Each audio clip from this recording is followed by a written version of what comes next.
नमस्कार, मैं हूं शालिनी सिंह और आप देख रहे हैं जी मीडिया टुडे। उत्तर प्रदेश के नोएडा सेक्टर 51 में स्थित सिटीजन कोऑपरेटिव बैंक के लॉकर में रखे 5 लाख रुपए दीमक खा गए। इसकी जानकारी तब हुई जब कस्टमर ने करीब 3 महीने बाद लॉकर खोला। उसने तुरंत बैंक मैनेजर से मामले की शिकायत की और अपने रुपए वापस दिए जाने की मांग की। हालांकि बैंक मैनेजर ने नियमों का हवाला देते हुए रुपए दिलाने से साफ इनकार कर दिया है। ऐसे में सवाल उठता है कि जब ग्राहक बैंक लॉकर में सामान सुरक्षित रखने का किराया देता है तो सामान की क्षति होने पर बैंक इसे अपनी गलती क्यों नहीं मानता है। तो चलिए आज इस खबर में हम बात करेंगे कि बैंक लॉकर को लेकर आरबीआई की क्या गाइडलाइंस है। आरबीआई ने 1 जनवरी 2022 से बैंक लॉकर को लेकर बैंकों की जवाबदेही के संबंध में नए नियम लागू किए हैं। इन नियमों के मुताबिक बैंक लॉकर में आगजनी, चोरी, बिल्डिंग के ढहने या बैंक कर्मचारियों द्वारा धोखाधड़ी करने पर बैंक हर्जाना देगा। इसके लिए बैंकों की देनदारी लॉकर के वार्षिक किराए से 100 गुना अधिक होगी। यानी अगर कोई ग्राहक बैंक लॉकर में सामान रखने का 2000 रुपए किराया देता है तो बैंक उसे हर्जाने के तौर पर 2 लाख रुपए देगा। आरबीआई की गाइडलाइंस के मुताबिक लॉकर में नकदी या करेंसी नहीं रख सकते हैं। लॉकर में नोट दीमक खा जाए या किसी अन्य वजह से खराब हो जाए तो ऐसी स्थिति में बैंक की कोई जिम्मेदारी नहीं है। इसके लिए बैंक ग्राहक को मुआवजा नहीं देगा क्योंकि ग्राहक ने बैंक के नियमों का उल्लंघन किया है। आरबीआई की नई गाइडलाइंस के मुताबिक बैंक और ग्राहक के बीच एक कॉन्ट्रैक्ट साइन होता है। इसमें ग्राहक को डिटेल में यह जानकारी दी जाती है कि वह लॉकर में क्या सामान रख सकता है। अक्सर लोग बैंक के लॉकर में ऐसी चीजें रख देते हैं जो कानूनी तौर पर वैध नहीं है। आरबीआई के अनुसार अगर लॉकर से सामान चोरी हो जाता है, बैंक की बिल्डिंग में आग लग जाती है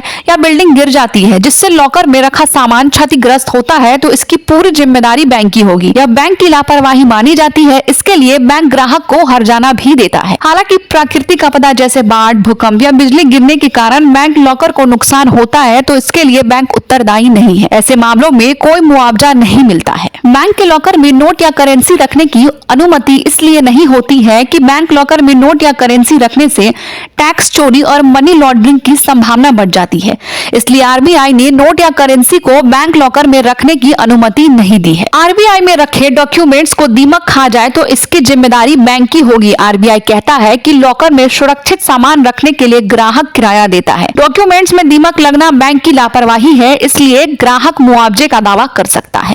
आज के लिए इतना ही। देश और दुनिया की तमाम खबरों को जानने के लिए देखते रहिए जी मीडिया टुडे।